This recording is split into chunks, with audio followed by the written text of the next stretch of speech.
Okay, guys, I am back for it's actually like really part 6 in the update series. So, and again, I'm so sorry I forgot to mention that. So, why I'm bringing up this loot, because that all got converted. That's ready for manufacturing. So I thought we'd just go over some of it and show you what you can look forward to, in your adventures in Avalon and what you could equip your heroes with. Okay, we just looked at white, right? So like, okay, we looked at white gear. See, like right here, we already looked at this. So let's look at uncommon gear. And again, there's 29 pieces of that. And again, Kesrick and Sean, just amazing art. So there's all of some of the stuff you could expect. I love loot. That's all I can say. And it's all balanced out, for swords and staffs and daggers and all that. So I'm going to show you here. What? Pull up this real quick. There's Victory Shield, and one of my, again, piece of flavor text in quotes. He stood proudly on the bodies of his fallen enemies with his Victory Shield. So that is some of that. And so, okay, so let's go over here, and up next is we're going to look at rare, and that's blue. So this stuff now is starting to get really, really good. Again, there is 29 unique pieces here of rare loot. And again, I hope you're enjoying all this. The art is just absolutely just amazing what they achieved. It's incredible. Charms are really nice, and I'll show you this. Enchanted charm. Okay, throughout the white common, or the common, uncommon, rare, epic, and legendary, heroes can find charms.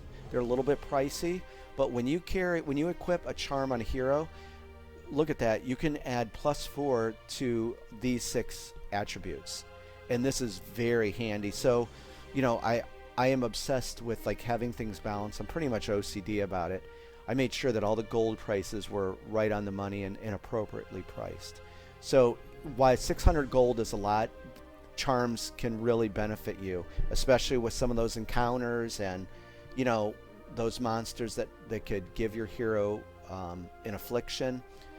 If an enchanted charm, or a charm just shows up in the blacksmith, it's a good idea to get it. Or loot can fall off monsters.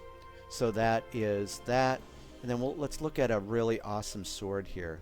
And I know Sean painted this one. Here is Sword of the Fallen. And this was, again, like this is, there you go. I came up with all these names and the flavor text, and then Sean and Kez just used their own imagination for what they, wanted to create, which I totally love. So you can see the skull there. We'll go down to the hilt. Looks like that. So there is Sword of the Fallen, and flavor text, an ancient sword that once belonged to a legendary hero. So there's that. So let's get out of this, and we're going to go look at the really good stuff now. We're going to get into epic gear. Again, I hope you're enjoying seeing all this. Again, this is all finished. That's the big reassuring thing to know. It was quite a time sink to get all this ready.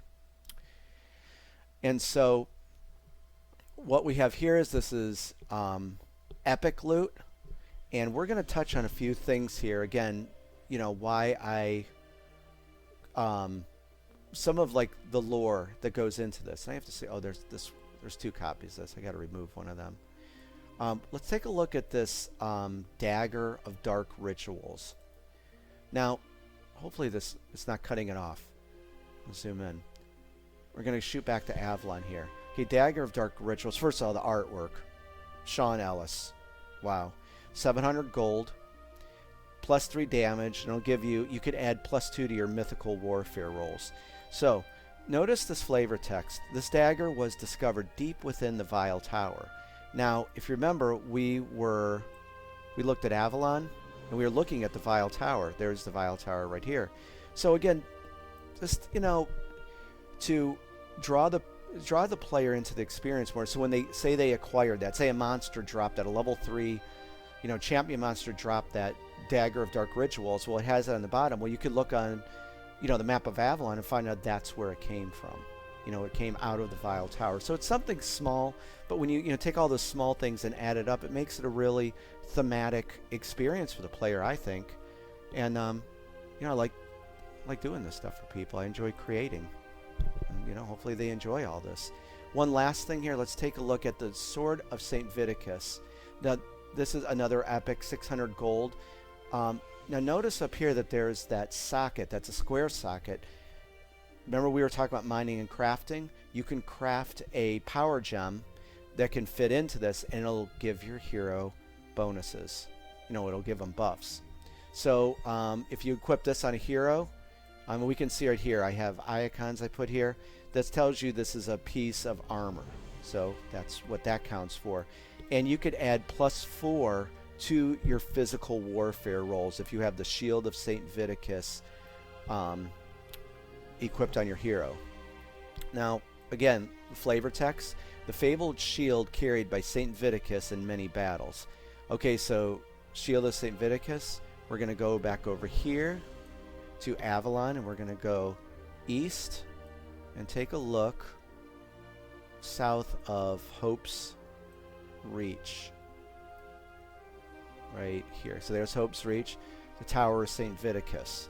So we'll tell you there's kind of like a location that was tied to this, Saint Viticus, and actually there's a quest that I wrote where you're going to meet his descendants of Saint Viticus and learn more about that. So that's what I wanted to point out.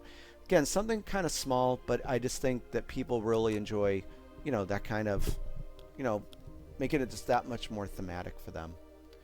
And then we're going to hurry up and go on to Legendary. Now this stuff right here is some powerful stuff. I almost said the other S word. But Legendary, very high gold cost, but man, this stuff is some crazy powerful weapons for your wizard or any one of your heroes that are great with arcane. Staff of Destroyed Worlds. You could for 700 gold, tells you that it's a weapon. Heroes can dual wield. You can put a weapon in each hand. +3 damage, +4 to your arcane warfare rolls and defenses. +1 to wisdom, +1 to agility. The magnitude of power within the staff is legendary. So this is a killer freaking staff to give to your like your wizard, or maybe Lyrena, the battle mage. She's really strong in arcane. But even say you want to give it even to a barbarian, you can do that in Dungeon Crusade, because barbarians are not good with arcane, but you can bolster them. You can make them more proficient by giving them something like this, because it'll raise their arcane stat up to +4. So, and that was important for people to be able to customize their heroes in the game. Okay, I think 2 more videos. Again, I hope that you're enjoying all of this and going over it and showing you this final stuff that's ready for manufacturing. And I just thought it was I don't know, just to talk to you for a while and give me a break from converting all this stuff. So I'm going to be back with another video, part 7, momentarily. See you then.